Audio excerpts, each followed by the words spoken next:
Steven, what did we miss last episode that we think we Oh, really messed up on? yeah, we forgot to mention about the passing of Eugene Melnyk. Yeah. So condolences to his family and friends and everyone who was close to him who knew him. The Sens organization, obviously, it's a huge loss for them. He passed away on March 28th at the age of 62 from end-stage liver failure. It's very sad. I mean, obviously, the family kept it quiet, which is good. And a lot of people respected the family's privacy in the time. So, like the announcement of his death it did come as a shock, at least to me. But like, just even like, I guess a bit on his legacy. He saved that team from like moving away from Ottawa. Like, I forgot what year he purchased the team, but he did save them from leaving Ottawa. So he kept them in Canada, which is huge, and in the nation's capital. I think they deserve to have a team. Uh, sure, there was certain situations, maybe with like the Eric Carlson, the way he handled that, and like all those years, going into the 2018-19 season, there was that video that they did before the season with like he sat down with him and Mark Borowiecki and they were just talking about like the state of the team and Borowiecki was saying how great it was to be on the team and kind of became a bit of a meme. So, there's the good moments, there's the bad moments in Melnick, but yeah, I think everyone's going to remember him for the good things and yeah, for what he did for Ottawa and keeping that team around and just yeah, making sure they didn't leave that city. Think he took over in 2003 with Yes, Ottawa, yes. and he was always a successful business guy. I think he was into the electricity market. I'm not entirely sure what his business was about, but he had a wealthy business and went out and bought. He actually had part ownership in the Toronto Maple Leafs. Yeah, he was actually a season ticket holder of the Leafs for I forgot how long, like up until what year, but I'm pretty sure even like while he owned the Sens, he was still a season ticket holder for the Leafs. So that was kind of funny how like obviously he owns this team, but he still put like spending money in the Leafs organization too at the same time. What do you think is going to happen to the Ottawa Senators in terms of ownership? Do you think that the Melnyk family is going to hold it, or do you think they're going to sell it? And Well, for now, I believe that's the plan. I believe the plan for now is for it to stay in the family. I know he has like I remember like the day after on like TSN when they were talking about like what's next for Ottawa. They were talking about like how he has I think a couple daughters and one of them is like always would do like summer internships and just like work there. Like yeah, and like when she was done school with the team and like so she was very involved. It sounds like she might be the one to take over maybe one day. For now though, I think it's just they're taking it all together in stride and just trying to make the right decision. They probably got lots of help too from people already in the organization who know them, which is good, right? At least it's staying within the family. You already kind of know the people you're working with. Everyone's like everyone's gonna try and help you. No one would want to screw you over. At least I hope not. no, you'd hope Right. not. So No. yeah. So yeah, the plan I think for now is for the family to keep owning it. As for yeah, who takes over? Maybe it'll be one of the daughters. Like I said, that's from what it sounds like. And yeah, we'll see where it goes from there. I mean, they still have obviously lots of time to decide and do certain things. So who knows? Maybe 5 years from now, maybe a different story. 10 years from now, maybe something completely else. They might still own the team. They might not by then. But yeah, we'll see. Well, I hope that it stays in the Melnyk family and it keeps going through the bloodlines. Maybe make its own dynasty of sorts. I'd Yeah. like to correct myself. He had many businesses in the medical field, Ah, okay. Medical. pharmaceutical companies and whatnot. Yeah. Tramel, BioVale, Clean Beauty, Neurologion, Rendezvous. That's a really French one. Um, Yeah. that's it, I guess. He's got a lot of accolades under his name, and he must be proud. I mean, he was very young. That Mhm. age, it's not very young, but it's still, It's yeah. it's young. It's Yeah, it is very young. 62. Like you don't like. Obviously, he had like something like a condition, right? So Hmm. that was the reason why. But yeah, 62 just in general, yeah, it is a young age to die at. That's for sure. I know too. I remember hearing this like after like the Russia and Ukraine went to war. So he came from Ukrainian parents, and Okay. like at every Ottawa home game, they would play the American, Canadian, and the Ukraine anthem too. So I know they're gonna keep doing that for at least the rest of the season. We'll see if they keep doing it next year. Obviously, it depends on what the world situation is, but yeah, just I thought that was a really nice touch It that is, yeah. you want to honor his background and his heritage and represent them at their home games, which is was really nice. You don't see that often. Well, I think that's it for this segment. All the best to the family, and hopefully they can make the best of it. Yeah, rest in peace, Eugene. Rest in peace. You did a lot for the city, and yeah, people will miss you. That's for sure. Doesn't mean you didn't succeed that you didn't try. You know, this guy Exactly. tried to make this work in Ottawa. Was maybe close to moving the team to more downtown Ottawa, but Yeah. never came Well, through yet. I guess yeah. I guess that's the next step for the family to try and secure like a downtown stadium and put them in a better location to make people actually want to go to Sens games, right? Yeah, personally, as someone that lives time to time in Ottawa, I feel like the area that the arena is in isn't a terrible location. The part of the traffic, first of all, in Ottawa is not the greatest. You have the 40, the 417, I think it's called, and I should know that better, but 417 goes right through Ottawa. There's not a lot of space in Ottawa.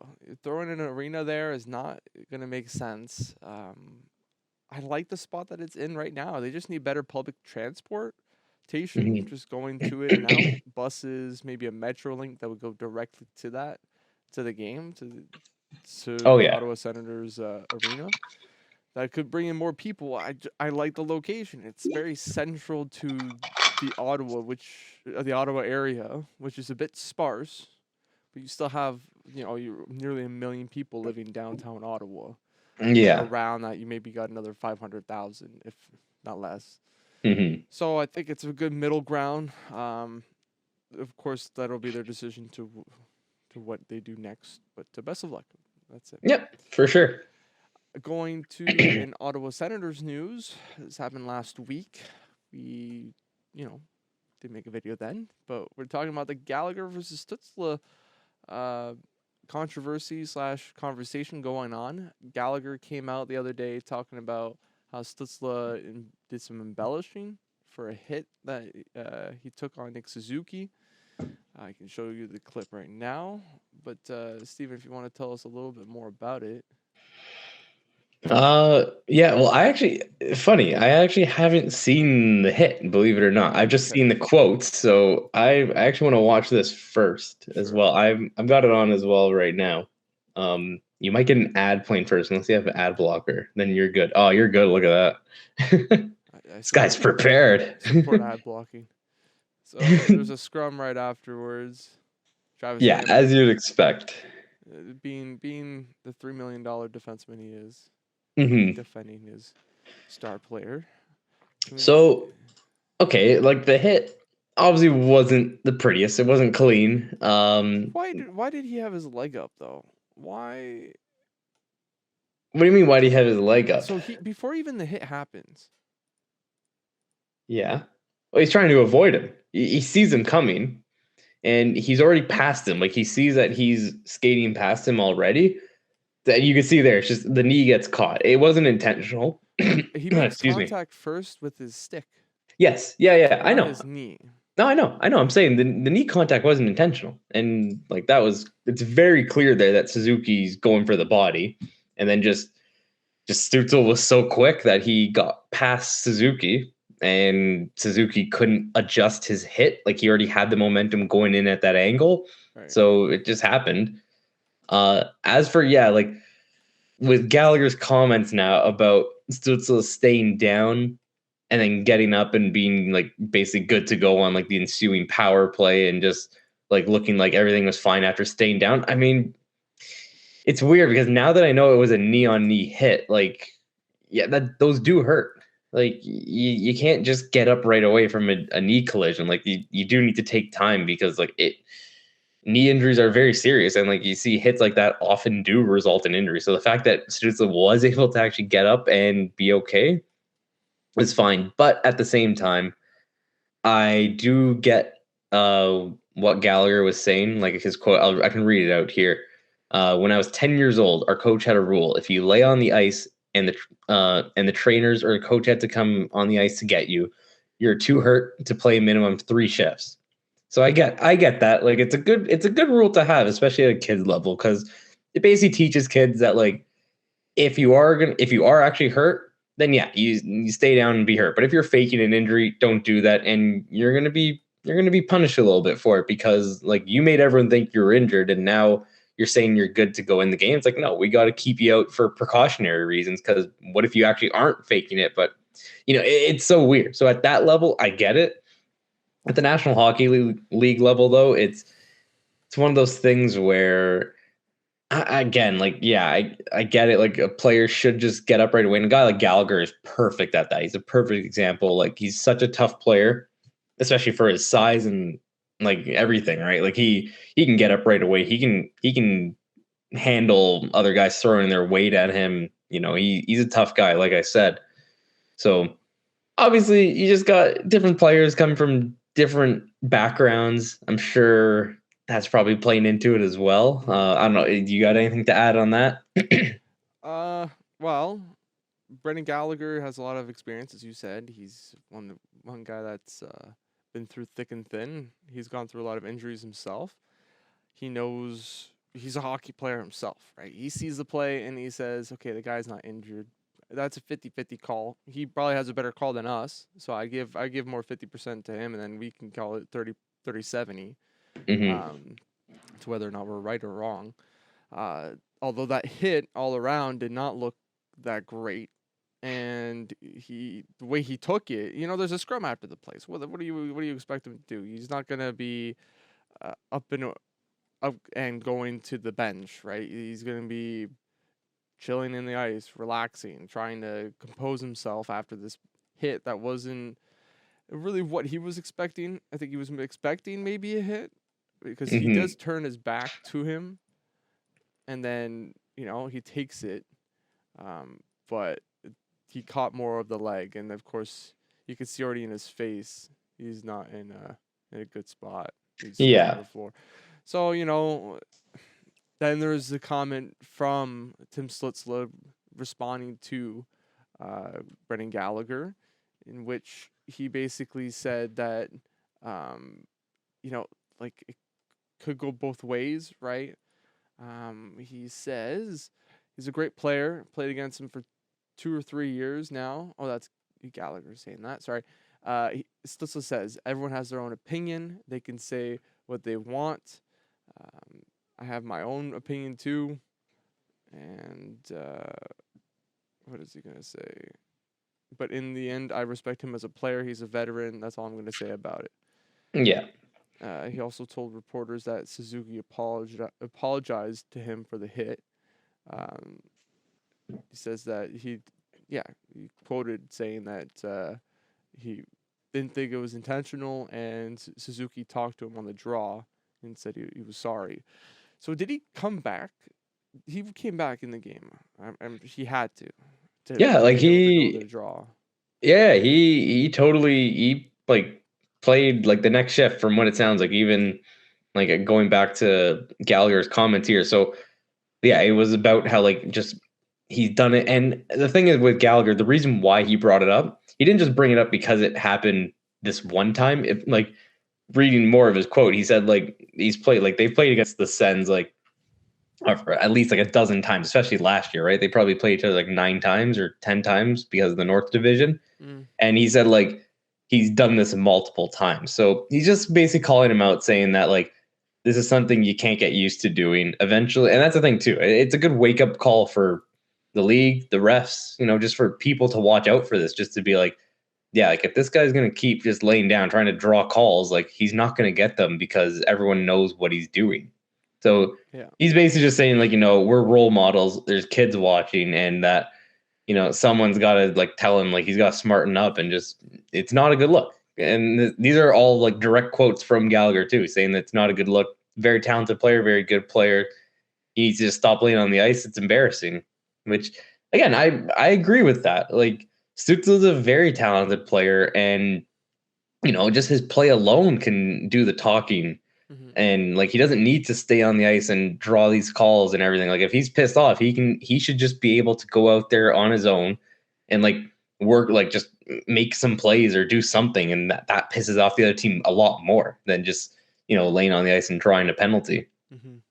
So Do you think Tim Stutzle's trying to cover it up a little bit? Just saying like, well, I think also he realizes here that he's the young player. He's only the sophomore. He's talking. He's in a bit of a scuffle here with a guy who's been around for 10 years. mm-hmm. So I think he realizes his place, and he's kind of just maybe I am kind of seeing it a different way now. He is kind of taking the high road and just saying that what I like. He is at the same time saying though like I'm a bit in the wrong in a way, He said, but well, he doesn't even say that. He just says that everyone has their own opinion. It right. leaves But it very vague. He says that he it has his own is. opinion too, but in the end, I respect him as a player. So he just Yeah. respects what he says. It doesn't mean he will abide to what he says, and doesn't even say that he doesn't agree or say that he, goes out of his way to be an embellishing type of player. Doesn't Mhm. he doesn't say, oh yeah, I go every game try to get a major penalty for our team to give us the power play. Yeah. Yeah, exactly. No one says that. No one plays that way. No, Right? you have a But target on your back, bro. You never get called oh, a penalty ever. dude, yeah. Your own team wouldn't like you if that's the way No, you played. They'd be like, we want you to actually play hockey and help us score goals and win games.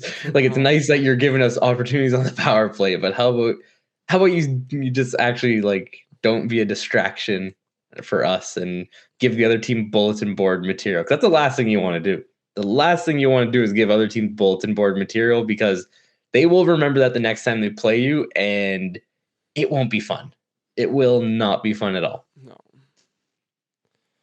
Most teams have at least a grinder on their team, and that guy will probably destroy you. Yeah. Oh yeah. Exactly. Will not care. Okay, so talking about not caring, Evgeny Malkin to Mark Borowiecki. Did we not just talk about him too? The Ottawa Senators. I brought him up because of the 2018-19 interview with Melnyk about That's just the right. state of the team and how everything was okay, even though they were clearly going into a rebuild. And that's when I think Matt Duchene was there, right? Yeah, yes, that was And he well. was He got talking. He traded that talked. year. Yeah, because Yes, he talked shit with Brady Kachuk in the in the taxi Uber, or whatever. yes. Yeah. And then like, I just remember like there was the next day, like there was an like at the Sens game, like around like the like like there's those digital like rings around like the like what like the like separating like the 100 and 200 level, like there's Sure. those digital screens or whatever. Yes. I remember that just had like it was just an Uber ad on it, and it was just like, oh, Ottawa. I don't know if you should That's continue that partnership with them. not a good look. Not a good look. No. No, yeah, I totally forgot about the Duchesne in the Uber ride. Oh man, yeah, You'd that think was you'd think that coming was from something. him, he would have a better, more mature view of things. Maybe not be. I think he was Who critical. Duchesne? Yeah, being a part of that. I thought he would be trying to Well, teach the young guys to be more mature, whilst he was a I don't part of know. the young guys being immature. I don't know if Duchesne's the greatest kind of role model because even like when Colorado traded him, Yeah. that's when they started to turn things around, Well, right? that doesn't So mean he's not a role. He was a role model. Let's be honest here. I'm just saying, like, is he the greatest guy to have in the locker room? Is what I'm saying though, Mm, because again, you see like when Colorado trades him, they start to play well again. With Ottawa, obviously the end there, he had that toxic Uber ride where it got out. Like, I mean, it's not his fault that the Uber driver had a camera inside the car for his own security reasons, which is respectable. But yeah, he didn't. I guess they didn't know that, and they didn't expect that video to get out. So you do have to be careful what you say, though, and that is part of being a hockey player. You can't just be all willy nilly about what you say. You do have to be careful what you're saying because You're technically semi-famous at that point. When Oh, it's a huge. You're a celebrity. You're an athlete. you are to an extent a celebrity, but like in Ottawa, yeah, I'm sure half of the people would know you. There's still a good segment that wouldn't know you. Okay, fair. Yeah, Like, yeah, that's say in if any. you're in Nashville, like he is now, he probably a quarter, if not less, would know him.